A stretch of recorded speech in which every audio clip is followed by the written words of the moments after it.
कभी भी गिर सकती है नरेंद्र मोदी की सरकार, संजय राउत ने किया ये कैसा दावा। 18वीं लोकसभा का पहला सत्र अगले हफ्ते यानी 24 जून से शुरू होने वाला है। यह सत्र 9 दिन यानी 3 जुलाई तक चलेगा। 26 जून से लोकसभा स्पीकर के चुनाव की प्रक्रिया शुरू होगी। ऐसे में लोकसभा पद को लेकर सियासी घमासान मच गया है। खबरें हैं कि बीजेपी ओम बिरला को दूसरी बार स्पीकर बना सकती है, तो वहीं चंद्रबाबू नायडू की टीडीपी और नीतीश कुमार की जेडीयू स्पीकर पद मांग रही है। इस बीच शिवसेना उद्धव ठाकरे गुट के नेता संजय राउत ने बड़ा बयान सामने आया। उन्होंने कहा कि लोकसभा के स्पीकर पद की लड़ाई बहुत महत्वपूर्ण लड़ाई है। अगर राहुल गांधी बोलते हैं कि हम कभी सभी सरकार गिरा सकते हैं, तो उसका मतलब आप समझ जाइए। उन्होंने ये भी कहा कि एनडीए सरकार स्थिर नहीं है, यहाँ कुछ भी हो सकता है। देखिए, ये लड़ाई जो है लोकसभा स्पीकर की लड़ाई बहुत महत्वपूर्ण लड़ाई है। अब 2019 और 2014 वाली स्थिति संसद में नहीं है। अगर राहुल गांधी जो बोलते हैं कि हम चाहे तो सरकार कभी भी गिरा सकते हैं, उसका मतलब आप समझ जाइए कि जो बैठे हैं प्रधानमंत्री पद पर या सरकार जो बनाई है एनडीए की, वो स्थिर नहीं है, स्टेबल नहीं है, कुछ भी हो सकता है। अगर हमने सुना है कि चंद्रबाबू नायडू जी ने लोकसभा का स्पीकर पद मांगा है, जो उनसे डील हुआ है। ये ठीक बात है चंद्रबाबू जी की।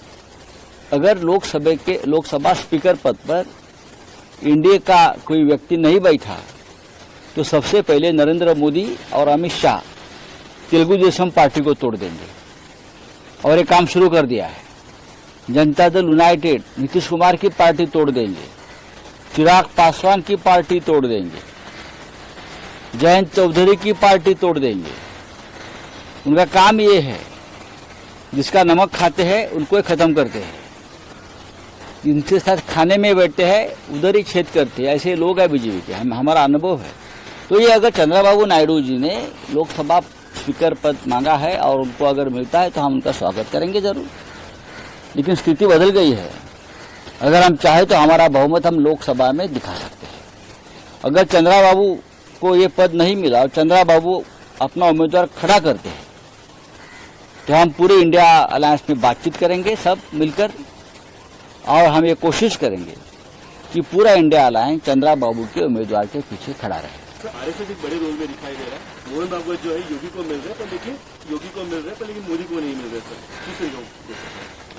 देखिए, आरएसएस को एक रोल देश में लोकतंत्र बचाने के लिए और संविधान रक्षा के लिए निभाना पड़ेगा। 10 साल तक जो नुकसान देश का किया है, उसमें आरएसएस भी जिम्मेदार है।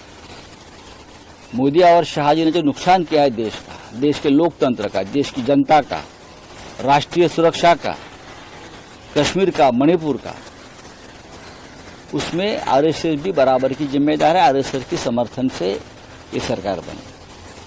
अगर अब ये चूक दुरुस्त करना चाहते हैं, गलती दुरुस्त करना चाहते हैं, तो अच्छी बात है। देखिए, ये लड़ाई जो है लोकसभा स्पीकर की लड़ाई बहुत महत्वपूर्ण लड़ाई है। अब 2019 और 2014 वाली स्थिति संसद में नहीं है। अगर राहुल गांधी जो बोलते हैं कि हम चाहे तो सरकार कभी भी गिरा सकते हैं, उसका मतलब आप समझ जाइए कि जो बैठे हैं प्रधानमंत्री पद पर या सरकार जो बनाई है एनडीए की, वो स्थिर नहीं है, स्टेबल नहीं है, कुछ भी हो सकता है। अगर हमने सुना है कि चंद्रबाबू नायडू जी ने लोकसभा का स्पीकर पद मांगा है, जो उनसे डील हुआ है। ये ठीक बात है चंद्रबाबू जी की। अगर लोकसभा स्पीकर पद पर एनडीए का कोई व्यक्ति नहीं बैठा, तो सबसे पहले नरेंद्र मोदी और अमित शाह तेलुगु देशम पार्टी को तोड़ देंगे, और ये काम शुरू कर दिया है। जनता दल यूनाइटेड नीतीश कुमार की पार्टी तोड़ देंगे, चिराग पासवान की पार्टी तोड़ देंगे, जयंत चौधरी की पार्टी तोड़ देंगे। उनका काम ये है, जिसका नमक खाते हैं उनको ही खत्म करते हैं, जिनके साथ खाने में बैठते हैं उधर ही छेद करते हैं। ऐसे लोग हैं बीजेपी के, हमारा अनुभव है। तो ये अगर चंद्रबाबू नायडू जी ने लोकसभा स्पीकर पद मांगा है और उनको अगर मिलता है, तो हम उनका स्वागत करेंगे जरूर। लेकिन स्थिति बदल गई है। अगर हम चाहे तो हमारा बहुमत हम लोकसभा में दिखा सकते हैं।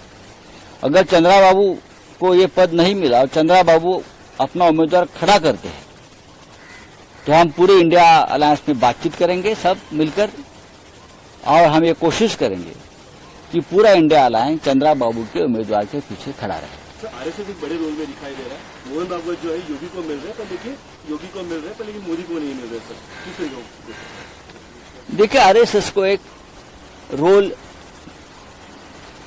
देश में लोकतंत्र बचाने के लिए और संविधान रक्षा के लिए निभाना पड़ेगा।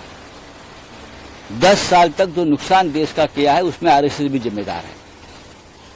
मोदी और शाह जी ने जो नुकसान किया है देश का, देश के लोकतंत्र का, देश की जनता का, राष्ट्रीय सुरक्षा का, कश्मीर का, मणिपुर का, उसमें आरएसएस भी बराबर की जिम्मेदार है। आरएसएस के समर्थन से ये सरकार बनी। अगर अब ये चूक दुरुस्त करना चाहते हैं, गलती दुरुस्त करना चाहते हैं तो अच्छी बात है।